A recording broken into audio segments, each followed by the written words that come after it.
Why are there not more people talking about the sacred bonds of treaties? Treaties hold a unique place in the history of the United States. They are, in the words of the Constitution, the supreme law of the land. Yet the story of treaties in America is a complex and often tragic one, particularly when it comes to agreements made with indigenous peoples. From the very first interactions between European colonizers and Native Americans, treaties were used as tools to facilitate land acquisition, resource extraction, and ultimately, the dispossession of indigenous communities. This essay delves into the early history of treaty violations in America, focusing on the period from the Treaty of Tordesillas in 1494 to the Walking Purchase in 1737. These early betrayals set a dangerous precedent, shaping the relationship between the United States and indigenous nations for centuries to come. The sanctity of treaties was paramount to indigenous cultures. They viewed these agreements not merely as legal documents, but as sacred promises that bound generations. For European powers, however, treaties often served as instruments of convenience, easily broken when they no longer served their interests. This fundamental difference in understanding and respect for treaty obligations lies at the heart of the conflict that would define the relationship between indigenous peoples and the United States. Understanding the historical context of these early treaties is crucial to grasping the magnitude of the betrayals that unfolded.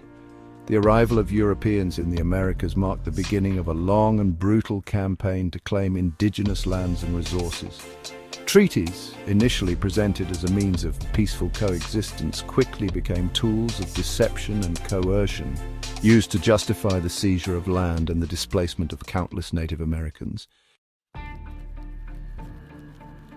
The Treaty of Tordesillas, signed in 1494, may seem like a distant event in European history, but its impact reverberated across the Atlantic, profoundly shaping the fate of indigenous peoples in the Americas. This treaty, brokered by Pope Alexander VI, aimed to divide the newly discovered lands between Spain and Portugal.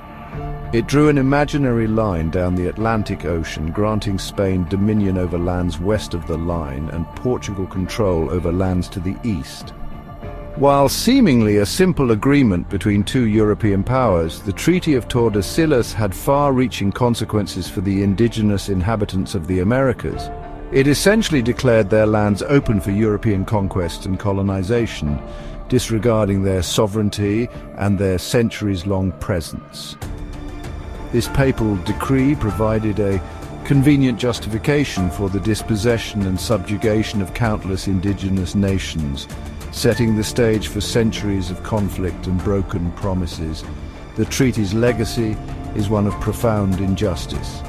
It established a precedent for European powers to carve up the world amongst themselves, ignoring the rights and claims of indigenous peoples. This disregard for indigenous sovereignty became a recurring theme in subsequent treaties and agreements, laying the groundwork for the systematic violation of indigenous land rights and the erosion of their self-determination. The arrival of European colonists on the eastern shores of North America marked the beginning of a tumultuous period for indigenous communities. The first encounters were often characterized by a mixture of curiosity and caution, with both sides seeking to establish trade relations and understand the other's customs. However, as European settlements expanded and the demand for land and resources grew, tensions escalated, leading to a series of treaties that were often broken as quickly as they were made.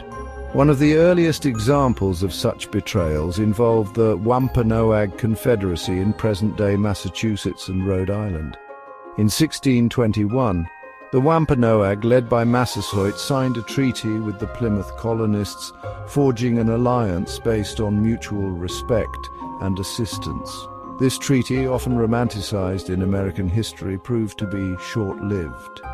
As the colonists' hunger for land grew, they encroached upon Wampanoag territory, leading to conflict and ultimately the devastating King Philip's War in 1675. The story of the Wampanoag is just one of many that illustrate the pattern of broken treaties and escalating violence that characterized early colonial interactions with indigenous peoples.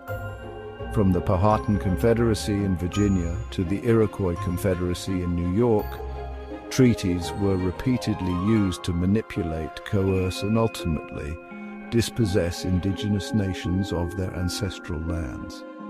These early betrayals set a dangerous precedent, sowing seeds of mistrust and resentment that would have lasting repercussions.